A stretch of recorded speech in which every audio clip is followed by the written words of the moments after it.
Hello chess family, it's me, National Master Jesse James, and today we're going over a very fun game I got to play, an attack against the Pirc opening. And well, in this one I got a brilliant, or a queen sacrifice shall I say, to get a very nice checkmate pattern. In fact, this is actually one of the final positions where forced checkmate in 4. I say practically here because there is one defense. I challenge you to find how does black stop checkmate here? That's one of the questions I have for you. But for those who want to enjoy the show, and I can explain it later, let's go in and get to it.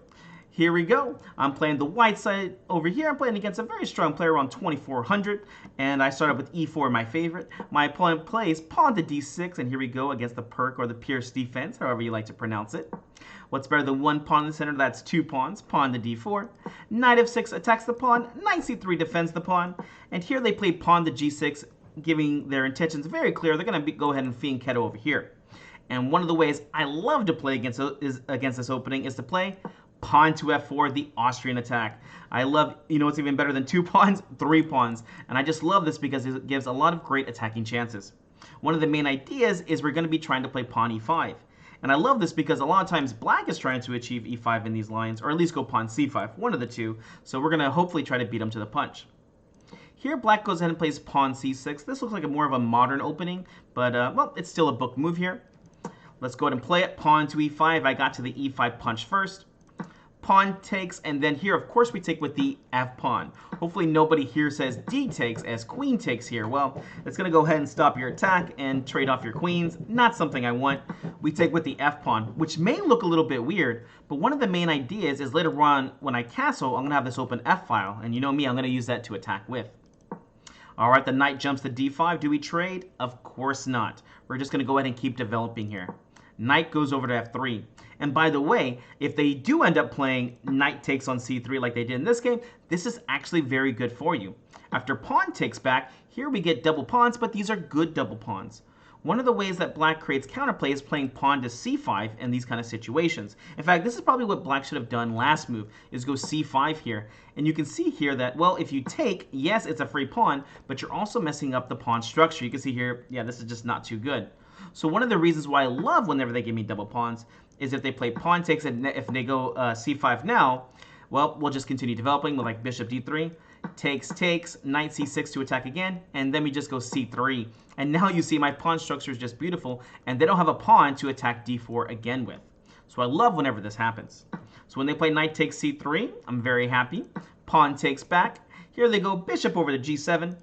Bishop over to d3, and I love to play the bishop here, not c4. The bishop's going to aim toward this king side. A lot of times if you play bishop c4, they just play e6 anyway, so bishop d3 is attacking h7, which is the weakest square whenever black is castled. All right, black goes ahead and castles. Let's go ahead and castle ourselves, and here bishop g4 gets played. Another very standard idea for these Pirc players. Well, here you can see that black would like to play e6, but if they do that, the bishop would be trapped behind the pawn structure. So they typically want to bring the bishop out and trade it off. Sounds okay to me. Here we go. Queen goes to e1. Here I set up for my very basic idea, or standard idea, queen e1 to h4. I'm going to go ahead and try to attack on this h7 square. Because my center is very strong, I can start my wing attack. And here my opponent went ahead and took. Perfect. They walk right into something I want. Here, they give me a free rook lift, so I can just play rook takes on f3. And now the idea, queen h4, rook to h3. We're going to be attacking on h7 very fast. Here, I already have a good plus here, +1 position, meaning it's saying I'm basically up an extra pawn. But here, now it's black's turn, and he plays a move that's a little weakening because he was afraid of the attack a little too much and plays pawn to f5.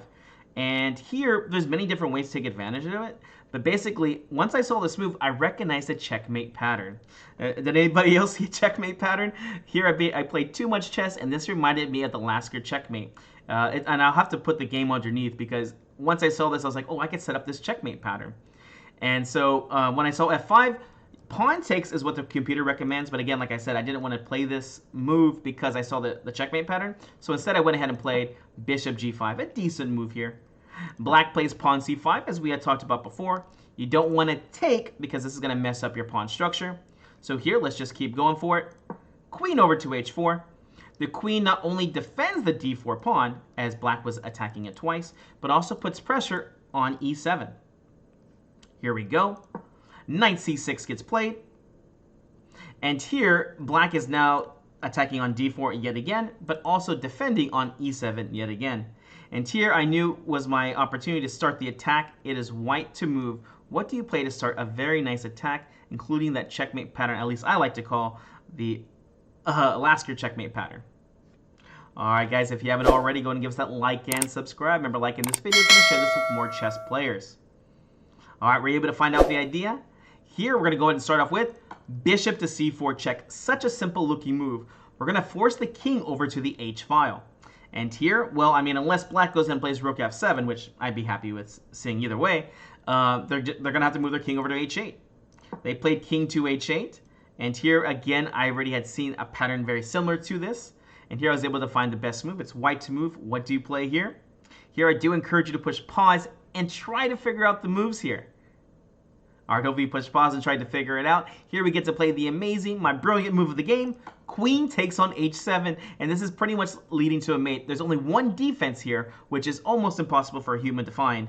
So here, well, you have to take, right? Like the king has nowhere to go. So king takes on h7. I'm pretty sure you guys found the follow-up for this. Rook to h3 check. Again, the follow-up is bishop to h6 forced. And here, do we take with the bishop? Do we take with the rook?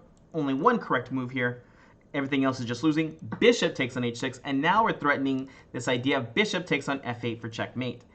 And here, it's really difficult, but believe it or not, there's only one way to escape checkmate here. But again, these forced moves, I mean, I'd be impressed if you found them. Here, the only way to escape checkmate was to play e6. Now it covers g8, so we have to take. Queen to h4 check. I'm sorry, queen to h4. Rook takes, and then you play pawn to g5 here. And after all these moves, white is still winning, but there is no more checkmate. In the game, black did not figure this out, and instead played g5 and got checkmated in 2 moves. All right, final question for you guys. It's black to move. It's white to move and checkmate in 2. What do you play here? Simple chess. Here we go. Bishop takes on f8. Discovery check. And here the king has nowhere to move. The king must go over to g6, and then checkmate in 1. What do you play? Here we go, rook over to h6 for check and mate. All right, guys, hope you enjoyed this. This was a very fun game attacking that Pirc opening, using one of my favorite ideas, the Pirc, using the Austrian attack. Hope you enjoyed this. We'll see you in the next video.